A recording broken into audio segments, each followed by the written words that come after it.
You have all dated this great guy. Yet somehow things didn't work out. My objective is to figure out why. I don't know, the word self-absorbed comes to mind. Number 10. Getting banned from his favorite bar. Wait a minute. Listening to other people's nightmares is my worst nightmare! Oh, thank God. I gotta shut down that cat place. When Quagmire opens a cat cafe, Brian stages a protest where he cites it as a public health hazard in an attempt to have it shut down. But it's not the issue of hygiene he's concerned about so much as there are now a bunch of cats next to his favorite bar. And he's, a dog. Though Brian is able to convince the city to shut down Quagmire's cafe, it's a short-lived victory. The health concerns of animals in public establishments spread far enough to result in him getting banned from the bar. What? You gotta be kidding me! Well, that's all right, Brian. We can go to my writing spot. Brian, look at my jump! Look at my jump! Look at my jump! Whoa! His moral outrage tends to be selective and self-serving, so it's a nice change whenever it's used against him. Brian, is this all because you haven't been able to get a drink? I haven't been able to go anywhere. No dogs allowed in public places. Number 9. Being forced to stay in a relationship. Oh, cool. I like your tattoo. Oh, that? Yeah, that's the hormone monstrous. In this episode, Brian starts dating a carnival worker named Amber. Even though he had already mentioned breaking things off, when Amber is the one to go through with it, Brian takes the rejection personally as he sees himself as better than carny folk. What? You're breaking up with me? Whoa, dumped by a carny. Brutal. Rather than letting it go and moving on with his life, Brian decides to win Amber back so that he can dump her on his terms. However, just as things are working out in Brian's favor, Amber's uncle comes by and adds a layer of complication to the second half of the plan. Oh my gosh, Uncle Earl, you gotta meet my new boyfriend, Brian. Good to meet you, Brian. But don't you break her heart, you hear? Brian could have made a clean break with a woman who isn't good for him, but his snobbiness ends up screwing him over. Number 8. Being made a fool of by Peter. Oh, finally, another reader in the family. These are some of my favorite books and authors. Oh, what are you reading right now? Oh, boy. Well, I'm sort of between books. In the early seasons, Brian was portrayed as an intellectual who was usually the voice of common sense despite his flaws. However, starting at around season 4, he's gradually become more of a pseudo-intellectual who isn't nearly as smart as he lets on. You could study tonight, and I think if you really work at it... Lois, it's over, all right?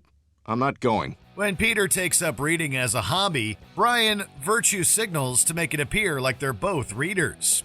But when Peter puts Brian on the spot by asking him to reveal what he's read lately, Brian starts umming and awing. I'm actually rereading a lot of stuff. Yeah, like what? Just tap out. The classics, going back to the basics, really.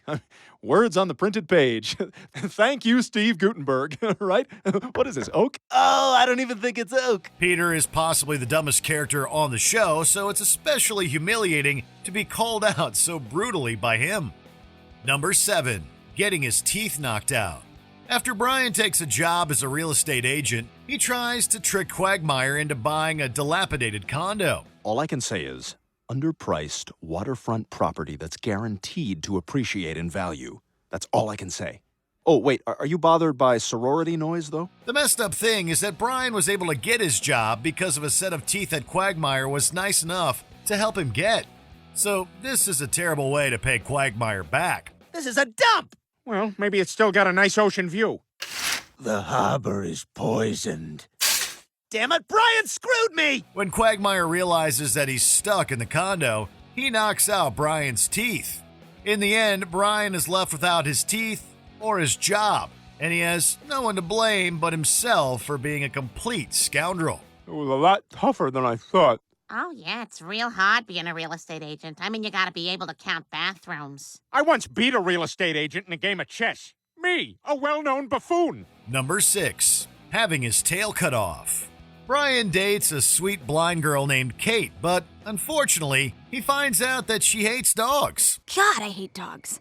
You do? Yeah, they're just slobbery, annoying, needy little bastards. Instead of being honest with her and telling her that, whoops, he's a dog, Brian pretends to be human and takes advantage of her disability to win her hearts.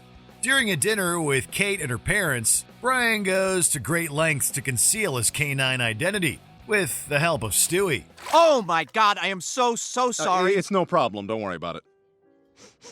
What's that smell? It smells like wet dog in here. When his wagging tail threatens to give him away, Stewie, solves the problem. Brian could have avoided this pain if he had just been honest and upfront with this girl. If they don't like you for who you are, they're not the one. You know what, Brian? I could have gotten over the fact that you're a dog, because I really do care about you, and I feel like we had a connection. But I can't get over the fact that you lied to me. Number 5. Getting proven in court to be dumb. After Brian learns that Stewie has written a book about him and portrays him as dumb, he decides to sue Stewie for defamation. You wrote a whole children's book series about me, and you made me look like a total idiot. Look, you gotta call the publisher and have these books recalled. Not a chance, Brian. All I'm doing is presenting you honestly to the public. The truth is an absolute defense in U.S. law. So when Stewie is able to prove that Brian is an idiot in the courts, Brian ends up losing the case. I'll never forgive you. Oh, are you kidding, Brian? You're a dog. I'm going to walk out that door, come back in, and you'll just be excited to see me.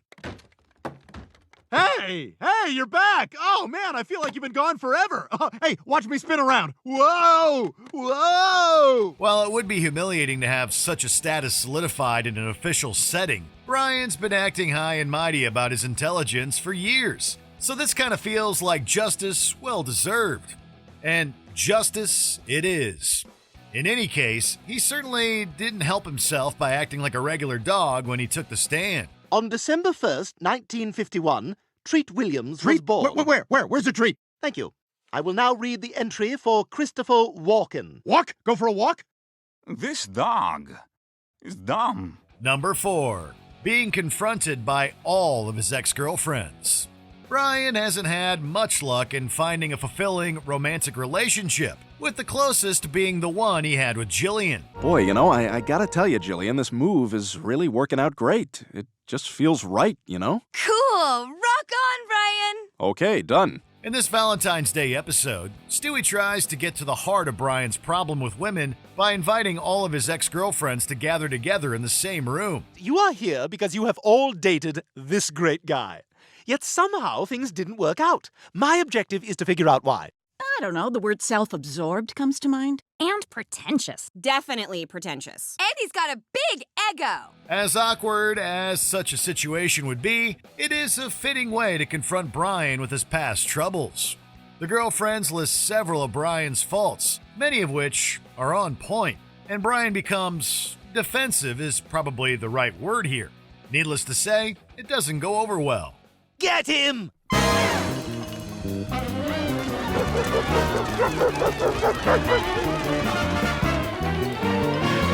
Number 3. Being humiliated on Bill Maher's talk show. If there's one thing that Brian is insecure about, it's his track record as a writer. When he finally gets a bestseller published, the success goes to his head and he becomes completely insufferable. How do you think I feel walking out of the back room of a restaurant and seeing Renee Zellweger eating in the front room of that restaurant? I am mortified. Absolutely mortified. You should know better than this. To plug his new book, Brian goes on Real Time with Bill Maher. But his appearance on the show turns into a disaster when Bill Maher and the guests start picking apart the concept of Brian's book. It just so happens that separation of church and state is something I'm actually going to cover in my next book, God, period, damn it. What does that mean? Brian looks up to Bill Maher, so he's pretty devastated when Maher doesn't like him. The moral of the story is, never meet your heroes, especially if you only do it by being a fraud. Wow. If I had even one shred of respect for you before this, it's gone now. Number 2. Almost getting made into a protein shake. To make some money, Brian and Stewie look into investing into a protein shake company. However, when they find out the shakes are made from dog meat, Stewie has the good sense to back out. But Brian remains unfazed. This company's worth a fortune. What? You still want to invest in this? You can't be serious. Sorry, Stewie. Wall Street is a people-eat-dog world. Everyone knows that. Oh my God. Brian, you've turned into a monster! He decides to go through with doing business with the company, only to be kidnapped by them as a source of dog meat for the shake. The fact that he didn't see this coming kind of warrants the outcome, honestly. This is a low moment for him. His greed almost costs him his life. I'm so sorry, Stewie. I guess I just lost my head. Well, lesson learned, Brian. Money doesn't buy happiness. This does. Life is a highway. I wanna ride it all night long. Number 1. Being on the receiving end of Quagmire's rant.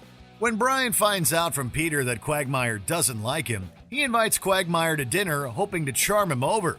However, Brian ends up asking why Quagmire doesn't like him and gets a long-winded rant that lists all of his faults. You are the worst person I know. You constantly hit on your best friend's wife. The man pays for your food and rescued you from certain death, and this is how you repay him? The rant is devastating, especially coming from Quagmire of all people, who, up to that point, was portrayed as a shallow libertine. What Quagmire said must have stung, because they have shared a fierce rivalry ever since. I don't buy them a copy of Catcher in the Rye and then lecture them with some 7th grade interpretation of how Holden Caulfield is some profound intellectual. He wasn't. He was a spoiled brat, and that's why you like him so much. He's you. God, you're pretentious. The rant was another sign from the universe that Brian should work on himself, but, of course, he doesn't. He'd probably scoff at the idea of signs from the universe anyway. That's the worst of it, Brian. You're just a big, sad, alcoholic bore. I'll see you, Brian. Did you enjoy this video? Check out these other clips from Watch Mojo, and be sure to subscribe and ring the bell to be notified about our latest videos.